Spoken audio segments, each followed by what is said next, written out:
What if the monster in your favorite story was never really a monster at all? They called me a monster, the Philistine beast, the terror of the valley of Elah. But I was not born with hate in my heart. I was born with height in my bones, a height that made people whisper, a size that made even my mother's hands tremble when she touched me. From my first breath, I was told I was different. So I learned early that if they see a beast, it is safer to become one. I remember the first time I realized I would never be normal. I was 6 years old, already taller than grown men, my hands large enough to crush stones. The other children didn't play with me, they ran from me. Their mothers pulled them close when I walked by. Their fathers gripped their weapons a little tighter. No one asked me my name. They just stared, calculating the threat, measuring the danger. So I stopped trying to be gentle. I stopped trying to smile. I became what they expected, what they needed me to be. A soldier, a weapon, a wall of flesh and bronze that stood between my people and their enemies. I became what they feared, the champion of Gath, a name whispered around campfires, spoken with dread in the tents of our enemies. They said no man could face me and live, and I believed them. Because when the world teaches you that your worth is in your strength, you never dare to be weak. When your value is measured in victories, you cannot afford to lose. Not once. Not ever. But here's the thing about being invincible. You stop believing you're human. For years, I was unstoppable. Battle after battle, victory after victory. My armor weighed more than most men could lift. My spear, they said its shaft was thick as a weaver's beam, its iron point alone weighing 15 pounds. When I walked onto a battlefield, the ground itself seemed to bow beneath my feet. Armies parted. Warriors fled. Kings negotiated. I told myself it was honor, loyalty, service to my people. But deep in the watches of the night, when sleep wouldn't come and the stars looked down like judging eyes, I wondered, was I a hero or just a threat they kept pointed at their enemies? Did they love me, or did they simply need me? When the world sees you as different, you have a choice: fight to be accepted or become what they fear. But becoming the weapon they need means losing the human you are. Your worth is not in your strength, it's in your humanity. That morning, the valley was still. Dust clung to the air like breath held too long. On one side, my people, the Philistines, armor glinting in the sun like 1,000 watching eyes. On the other, the Israelites, silent, watchful, afraid. Between us, the valley of Elah, a wound carved into the earth, waiting to taste blood again. Every day for 40 days, I stepped forward and shouted, "Choose a man to fight me. If he kills me, we will serve you. But if I kill him, you will serve us." My voice thundered through the hills, shaking birds from their nests, sending small stones skittering down the slopes. The echo returned empty. No answer. No champion.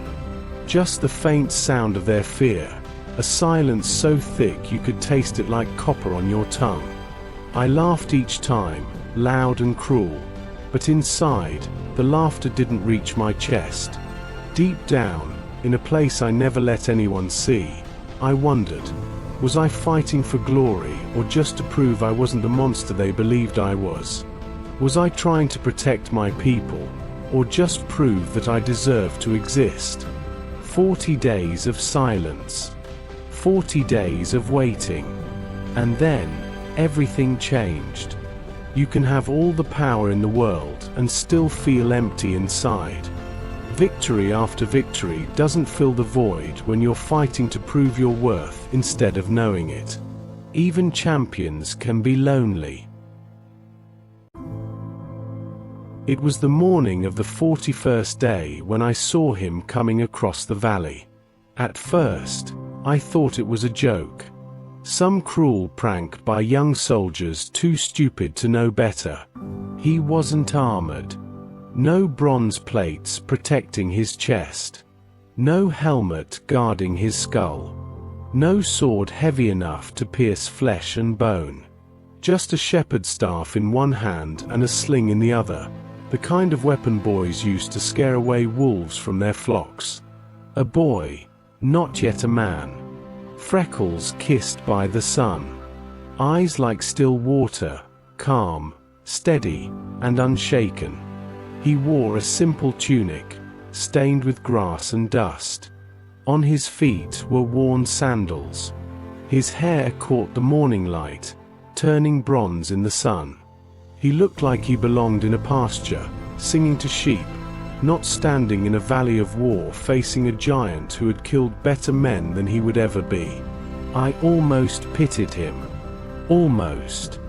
"Am I a dog?" I shouted, my voice cracking across the valley like thunder, "that you come at me with sticks?" The soldiers behind me roared with laughter, a sea of sound rolling across the valley, bouncing off the hills, filling the air with derision. But the boy didn't laugh. He didn't flinch. He didn't even blink. He just looked at me, like he saw something I couldn't see in myself. And then he spoke. His voice wasn't loud, but it carried, like wind before a storm, like the first crack of ice on a frozen lake. "You come against me with sword and spear and javelin," he said, his words clear and deliberate. "But I come against you in the name of the Lord Almighty, the God of the armies of Israel, whom you have defied." I'd faced many warriors in my life, but I'd never faced anyone who sounded so sure. He continued, and his words cut deeper than any blade. "This day the Lord will deliver you into my hands, and I'll strike you down and cut off your head. The whole world will know that there is a God in Israel. All those gathered here will know that it is not by sword or spear that the Lord saves. For the battle is the Lord's, and he will give all of you into our hands." Cut off my head? I almost laughed out loud. The absurdity of it struck me like a bad joke. "With what sword, little shepherd? You came with sticks and stones. You have no blade." But his confidence unnerved me, and for the first time in years, standing there in my bronze armor, gripping my massive spear, towering over every man in that valley, I felt small. Not small in body, small in spirit. Like the ground beneath my feet suddenly wasn't as solid as I thought. Like the armor that protected me weighed me down instead of making me strong. Like all my victories were just echoes in an empty hall, and this boy with his stones was the first real opponent I'd encountered in decades. The most dangerous opponent isn't the one with the biggest weapon. It's the one with unshakable faith. Certainty weighs more than swords. And sometimes a boy with stones can make a giant feel small for the first time in his life. Still, I was Goliath of Gath, champion of the Philistines. I had a reputation to uphold. I raised my spear, its shaft as heavy as a weaver's beam, and took a step forward. The ground trembled beneath my feet. I could hear the heartbeat of the valley, slow, deep, waiting. Thousands of eyes on me. Thousands of breaths held. The moment stretched and stretched, thin as spider silk, ready to break. I took another step. Then another. My armor clinked and clanked, each piece announcing my approach. My shadow fell across him, and he disappeared into it completely, just a boy swallowed by the shade of a giant. But he didn't run. Instead, he reached into his shepherd's bag. Then he began to swing that sling. The sound was sharp, cutting through the air. Whir, whir, whir. A rhythm. A warning. A song of destiny winding tighter and tighter. I'd heard that sound before, shepherds in the hills, practicing their aim. I'd never paid it much attention. What damage could a stone do to a giant wrapped in bronze? I was about to find out. His arm moved in a perfect circle, faster and faster. The leather cords of his sling became a blur. The stone inside invisible, waiting, patient. His eyes never left mine. They weren't filled with hate or rage or even fear. They were filled with purpose. And then he released. I didn't even see it coming. One moment I was advancing, unstoppable, inevitable. The next, light, pain, silence.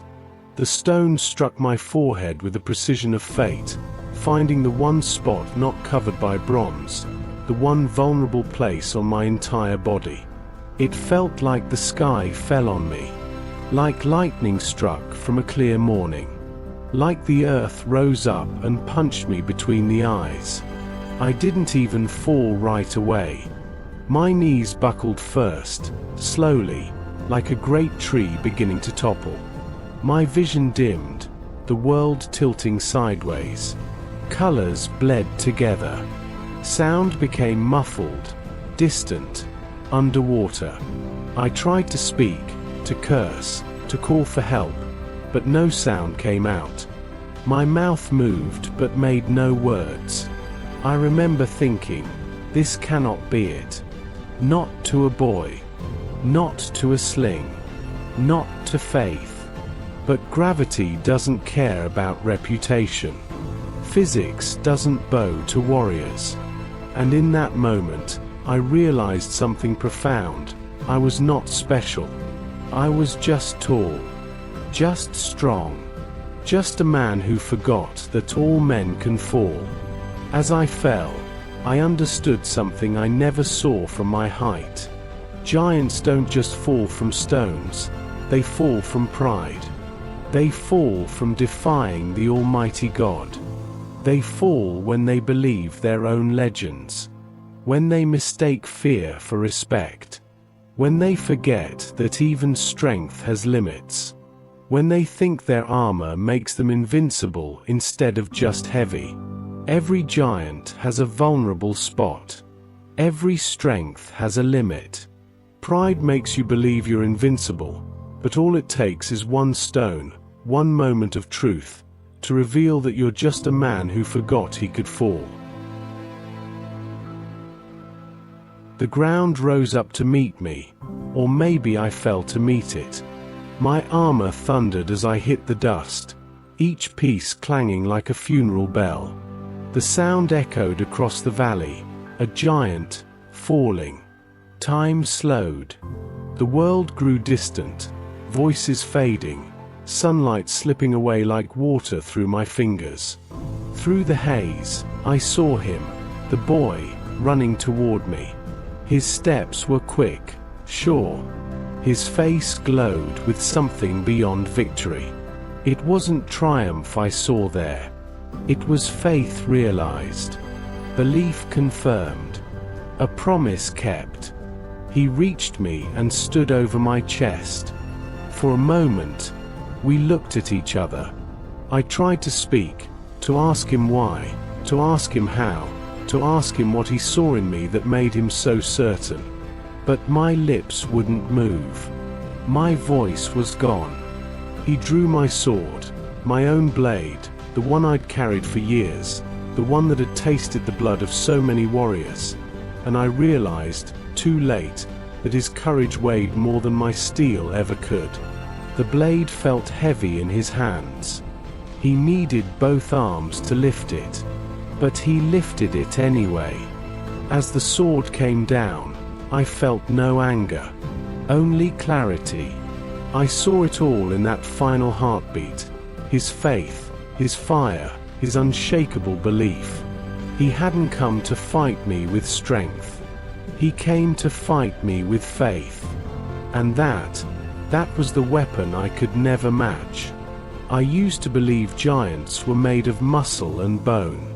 Now I know, giants are made of belief. And his belief was greater than mine.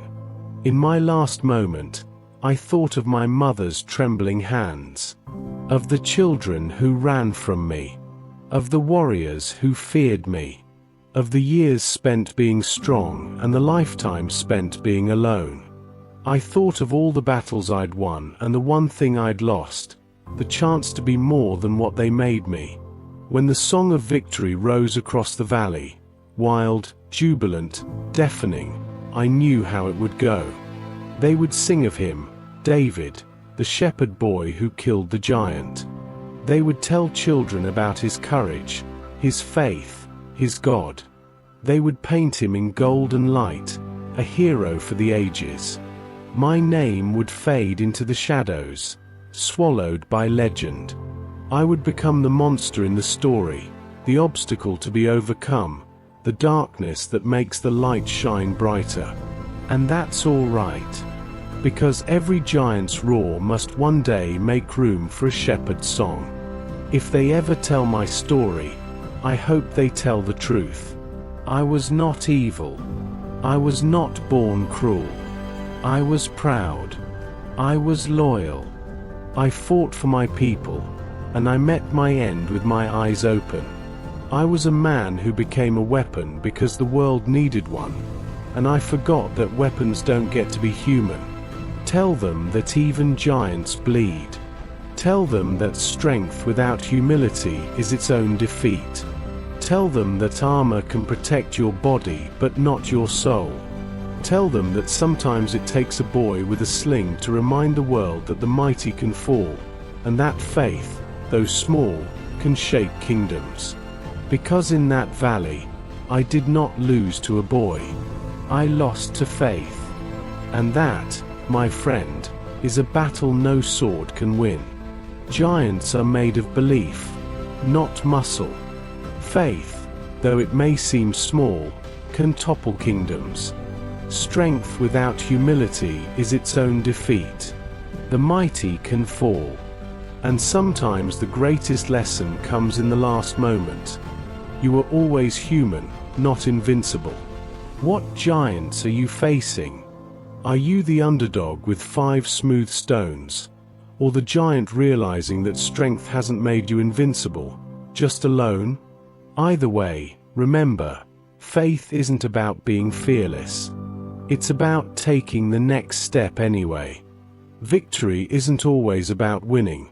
Sometimes it's about showing up and believing it's enough.